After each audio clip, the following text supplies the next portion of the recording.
High KMF 65 நாளில் 90,000 earnings பண்ணுறதுல இன்றைக்கி எத்தனாவது நாள் அப்படின்னா 11வது நாள். இன்றைக்கி நம்ம எவ்வளோ ஏர்னிங்ஸ் பண்ண போகிறோம், எவ்வளோ ட்ரகிள்ஸ் எல்லாம் மீட் பண்ண போகிறோம், எப்படியெல்லாம் நம்ம டேஸ் இருக்க போகுது அப்படின்றத இன்றைக்கி நான் வீடியோவில் சொல்கிறேன். மறக்காமல் வீடியோ ஃபுல்லாக பாருங்கள், அப்போ தான் உங்களுக்கு புரியும். கண்டிப்பாக இந்த ஒரு 10 நாளுமே வேறு லெவல் அட்வென்ச்சராக இருக்கட்டும், ரொம்ப ட்ரகிள்ஸாக இருக்கட்டும், ஆக்சிடென்டாக நடந்து மீட் பண்ணி வந்திருக்கோம். இன்றைக்கி எப்படிலாம் இருக்க போகுது அப்படின்றத வீடியோவில் சொல்கிறேன். மறக்காமல் வீடியோ ஃபுல்லாக பாருங்கள்.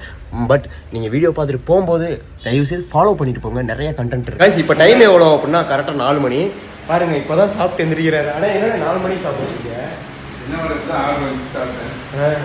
வைக்கிறது இப்போ நம்ம எத்தனை ஆர்டர் ஓட்டியிருக்கோம் அப்படின்னா கரெக்டாக 11 ஆர்டர் தான் ஓட்டியிருக்கோம். நம்ம இன்னுமே சாப்பிடல.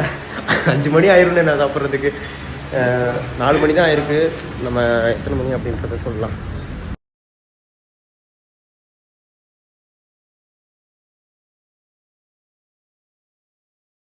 போடுற வியூஸ் எல்லாம் கம்மியாகுது. அது ஏன் அப்படின்னா தெரியல. ஒருவேளை நான் போடுறதுனாலயா. இப்போ டைம் எவ்வளோ அப்படின்னா கரெக்டாக 1:57, 2 மணி ஆயிடுச்சு.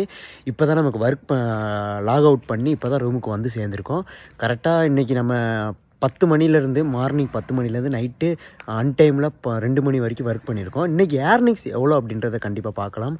அதை விட இன்றைக்கி ரொம்ப ட்ரகிள்ஸு. இன்றைக்கி டிராஃபிக்காக சொல்லவே தேவையில்ல, பயங்கரமான டிராஃபிக்கு. கண்ணை பாருங்கள், நான் ஒழுங்காக தூங்கி ஒரு 4 நாள் பக்கம் ஆயிருக்கும்னு நினைக்கிறேன். கைஸ், இன்றைக்கி ஏர்னிங்ஸ் எவ்வளோ அப்படின்னா 2169 ரூபா ஏர்னிங்ஸ் பண்ணியிருக்கோம். இதில் இன்சென்டிவ் மட்டுமே 675 ரூபா இன்சென்டிவ். 2669 ரூபாவில் 400 ரூபா பெட்ரோலுக்கும் 100 ரூபா சாப்பாடுக்கும் இதெல்லாம் போய் மொத்தம் நம்ம ஏர்னிங்ஸ் ஃபுல் செலவு நம்ம எவ்வளோ அப்படின்னா 1669 ரூபா நம்ம ஏர்னிங்ஸ் பண்ணியிருக்கோம். செம்ம ஏர்னிங்ஸ்.